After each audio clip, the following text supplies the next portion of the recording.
گھنے جنگلوں اور سرسبز پہاڑوں کی سرزمین ریاست آسام بھارت کے شمال مشرق میں واقع ہے، جس کا دارالحکومت دسپور ہے۔ آسام کی مجموعی آبادی میں مسلمانوں کا تناسب 34% بتایا جاتا ہے۔ آسام کے اکثر مسلمان بنگالی زبان بولتے ہیں، جس کی وجہ سے ان پر الزام لگایا جاتا ہے کہ یہ بنگالی ہیں۔ دیکھا جائے تو آسام میں مسلمانوں کی کثرت کا معاملہ گزشتہ 39 برس سے انتہائی سنگین چلا آ رہا ہے۔ ماضی میں ایسے لاتعداد واقعات رونما ہو چکے ہیں جب ریاستی اداروں کی ہلہ شیری سے متشدد ہندو تنظیموں نے مسلمان آبادیوں پر حملے کیے، جن میں ہزاروں افراد جاں بحق ہوئے اور ان کی جائیدادیں بھی تباہ و برباد ہوئیں۔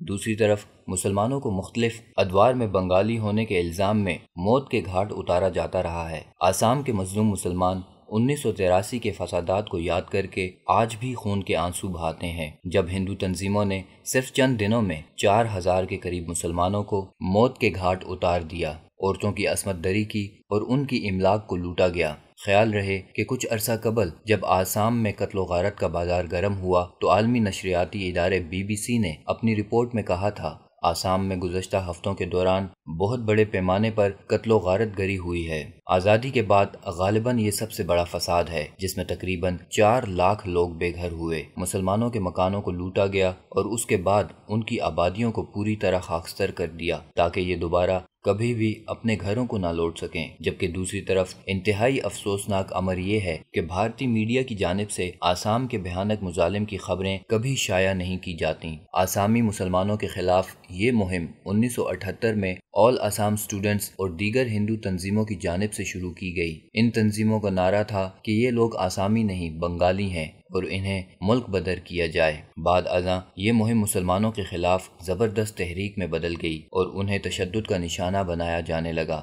جمعیت علماء ہند آسامی مسلمانوں کے حقوق کے لیے کام کرنے والی سب سے پرانی اور نمائندہ تنظیم ہے۔ اس جماعت نے دیگر اقلیتی پارٹیوں کے ساتھ مل کر مسلمانوں اور دیگر اقلیتوں کے خلاف جاری اس پرتشدد ہندو تحریک کو روکنے کے لیے بھرپور کردار ادا کیا اور مسلمانوں کے خلاف 1978 سے جاری اس مہم کو 1985 میں کارڈ آسام معاہدے کی صورت میں ختم کرنے میں کامیاب ہوئی۔ 1985 سے اب تک سب کچھ ٹھیک تھا، لیکن چند سال بیشتر یہ معاہدہ اس وقت متنازع بنانے کی کوشش کی گئی جب سابق وزیر اعلیٰ ترون گوگوئی کے دور حکومت میں ہندو تنظیموں نے بھارتی عدالتوں میں رٹ دائر کر دی کہ 1971 کے بجائے 1951 کی ووٹر لسٹوں کو بنیاد بنا کر شہریت کا فیصلہ کیا جائے، جس کی وجہ سے اب آسام کے لاکھوں مسلمانوں کا مستقبل خطرے میں پڑ گیا ہے۔ ان حالات کو دیکھتے ہوئے ایک بار پھر مسلمانوں کی نمائندہ سیاسی جماعت جمعیت علماء ہند سے میدان میں آ کر آسام ایکارڈ کا بھرپور دفاع کر رہی ہے۔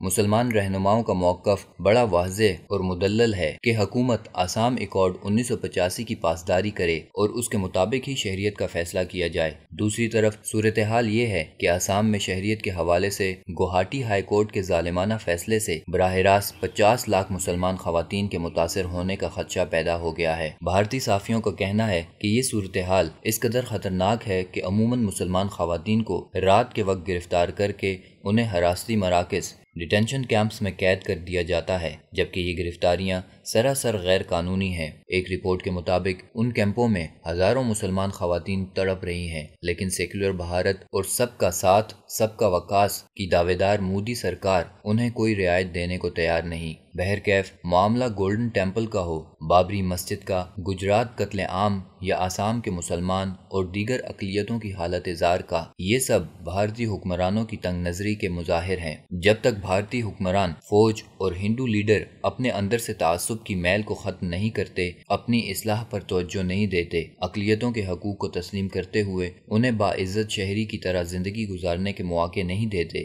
بھارت مسائل کی دلدل میں دھنستا جائے گا، پھر اس کے ٹکڑے ٹکڑے ہو جائیں گے۔ پاکستان یا دنیا کا کوئی بھی ملک اسے تباہ نہیں کرے گا، بلکہ یہ اپنے تعصبانہ رویوں کی بدولت ہی خودکشی کا ارتکاب کرے گا۔